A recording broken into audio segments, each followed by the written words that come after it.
So apparently we've entered the part of the dictatorship where press briefings are just basically fan meet and greets. For the second day in a row, Caroline Leavitt, the press secretary, has kicked out the press and invited MAGA influencers to ask questions. People's whose only qualification was making online videos where they go, "Let's go, Brandon!" Thanks for coming to the influencer briefing. I look forward to taking your questions. And Deborah, why don't you kick us off?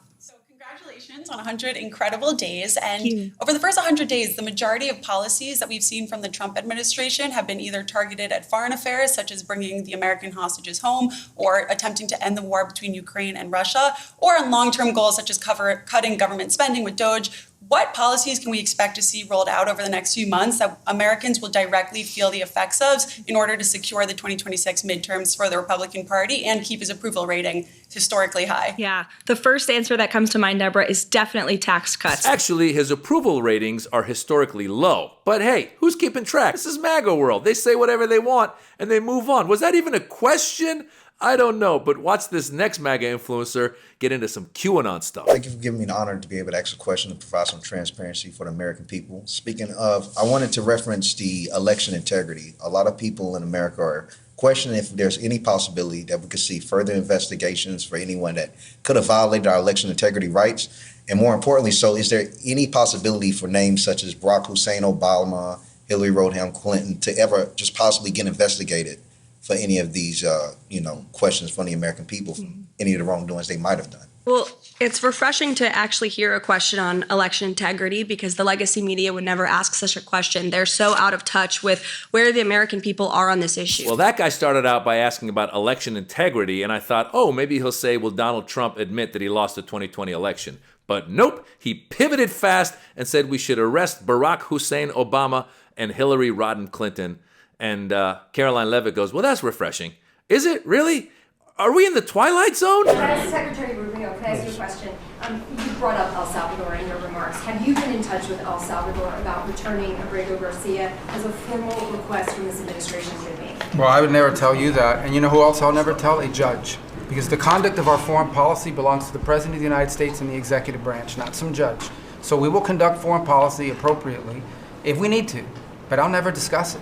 And no one will ever make us discuss it because that's how foreign policy works. And in case you thought it was only MAGA nut jobs, that's Marco Rubio, the Secretary of State, former senator of Florida, saying he's not going to listen to the judge who's saying that you need to bring Abrego Garcia back. That's the gentleman who was deported wrongly to El Salvador. They admitted that they wrongly deported him to El Salvador, but they're not bringing him back because they're saying, hey, the president can decide what's up for foreign policy. But the truth is, the president has checks and balances, and when a judge says you got to bring him back, you got to bring him back. President Trump touting the success of his American First economic policies in the Oval yesterday. Eggs are down now 79%, and they're all over the place. Grocery prices, thankfully, they've stabilized, with many products seeing price reductions, including peanut butter and eggs. While inflation generally cooled here in the U.S. last month, there was one notable exception: eggs. The average retail price hit a record high in March at $6.23 per dozen. That came as a bit of a surprise to some industry experts because wholesale costs had decreased significantly and egg farms suffered no new bird flu outbreaks. And there's some MAGA fantasy for you right there on Fox News where Trump says price of eggs are down. They're not down. You saw the second part where the PBS reporter says they're actually up. But they just throw the lies out and they move on, and their followers and their base just believes them because they're not getting the PBS version. They're getting the Fox News version where everything is hunky-dory. The economy is just bustling and hustling, and it's killing it, even though his approval rating is down, especially for his handling of the economy. And then he goes in an interview and says ABC is fake news. Do you think the reputation of the United States has gone down under your presidency? No, I think it's gone way up, and I think we're a respected country again. We were laughed at all over the world. We had a president that couldn't walk up a flight of stairs, couldn't walk down a flight of stairs, couldn't walk across a stage without falling. We had a president that was grossly incompetent. You knew it, I knew it, and everybody knew it, but you guys didn't want to write it because you're fake news. All right. Thank you. And by the way, ABC is one of the worst. I have to be honest with you. Thank that looked like a guy breaking up with another guy, and at the end he goes, by the way, I never liked you in the first place. He can't help himself. He's got to get these jabs in. He says that ABC is the worst, it's fake news, everyone's fake news, and he creates his own reality. The question Terry Moran asked him, he said, do you think America's reputation is worse than it was before your presidency? Any objective person would say, yes, it is. Of course, he's not going to say, yes, it is, but it is because of what he's done with the tariffs. Nobody can trust America, even our own allies. He's tried to tariff the Europeans. He's gone after Canada. Who goes after Canada and then says, oh, they love us? Canada just voted in a liberal leader because of Trump saying that he's going to make Canada the 51st state. So his actions have made Canada vote the other way. So I don't know where he thinks that the reputation of America is better. It's not. It's going down the tubes. Economically, we've let people down. In sense of defense with Ukraine and standing with the Europeans, we've let people down. And in many ways, in our deportations, deporting the wrong people. They just deported a 2-year-old baby citizen. I mean, this stuff is not good for the reputation of America. Now, the one thing Donald Trump said in there that I do agree with, the press could have given more coverage to Biden and how unwell he was, but that doesn't mean that everything that the press did was fake and that Donald Trump is all great, great, great. What's happening here is we're running into that state-run media more and more. If you are a loyalist, if you're willing to come to the press conference and start with a compliment and then give kind of a question, then you're welcome.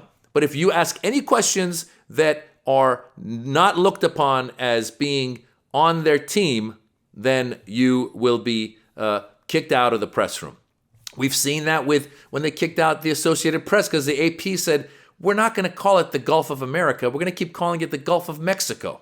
And they booted the AP out of those press conferences. Even this interview with Terry Moran, there's another clip where Terry Moran asked him, are you going to bring Abrego Garcia back, the one who you deported wrongly? And Trump says, no, he was MS-13. Didn't you see the tattoo on his fist that said MS-13? And then Terry Moran goes, actually, those were photoshopped. And Trump goes, are you crazy? No, they weren't. Those are real. Oh, he had some tattoos that are interpreted that way. But let's move on. Wait a minute. Hey, Terry. He did not have the do that. letter MS-13. It says MS-13. That was photoshopped. So let me That was Photoshop. Terry, you can't do And that. the truth is, they were photoshopped. The guy did not have MS-13 on his knuckles. And by the way, even if you're in MS-13, you probably wouldn't write it like right there. You know what I'm saying? That kind of gives it away to the police. Like you might have it in your back, right? Why would you put it there? I'm just saying. I'm just saying. But we're in this world where they're taking over all of the aspects of America. They want a press that's only loyal to them. They are going after the universities. They've been going after the arts. He made himself the president of the Kennedy Center. I'm really curious to see what kind of programming they're going to have. It's going to be Kid Rock and Marjorie Taylor Greene doing aerobics. I don't know. It's going to be a disaster. They've been going after the Smithsonian museums. So they're going after every aspect. This is dictatorship 101, folks. We're in it. We're deep in it. They don't want an independent press. He's been attacking the press ever since he first started. And anything that we all know is truth, we're seeing with our own eyes. He just denies it. We saw with our own eyes on January 6th as he goaded those people along, told them to go down, and inspired them to go and hang Mike Pence. We saw with our own eyes. And yet, somehow, this faction of MAGA was able to twist it and say, no, those people that were arrested were wrongfully arrested. Sure, they beat a couple of cops, but they were tourists. They were tourists, and they've been persecuted. Therefore, Donald Trump will pardon all of them. All of them. This is nuts. We need to keep getting the word out.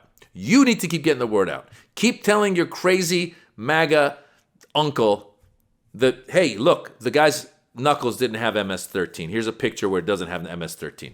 Oh, hey, look, here's an actual thing that shows that the price of eggs have gone up. Oh, hey, look, here's another actual article that shows that the economy has been tanking because of his tariffs. He doesn't know what he's doing, and yet he's doing these tariffs. So keep pushing these things because the truth is we are in the dictatorship. It's happening right in front of our eyes. You don't need any more proof than watching Caroline Leavitt's press conferences. Those are supposed to be press conferences. You sit there and you ask questions that are hard questions, and the person needs to kind of squirm and respond. But ever since the beginning with the Trump administration, ever since they put out that guy, what was his name again? I forget his name. The guy who ended up on Dancing with Stars. Remember the day after Donald Trump's first inauguration, where his press secretary was on the podium going, Donald Trump had the biggest inauguration in history, bar none. Bar none. I forget his name right now. I see his face. Scott something. But now we've got Caroline Leavitt. So it's continued, but it's gotten worse. And you got people like Marco Rubio, who used to be serious, who are not serious. They are just buying into dictatorship. Marco Rubio has famously been getting students who've criticized the war in Gaza. He's been getting them to try and get them kicked out of the country. There's no due process anymore. They're not listening to judges anymore. If that's not a dictatorship, I don't know what is. I don't know what is. What was that guy's name? Scott something. Anyway, guys, I'm comedian Maz Jobrani. I've got a channel right here on YouTube, so go check it out. I post stand-up comedy. Hopefully you'll enjoy it. Give it a like. Let me know that you found me from Rebel HQ, and give it a follow. Why not? What was the guy's name? Scott? Help me out.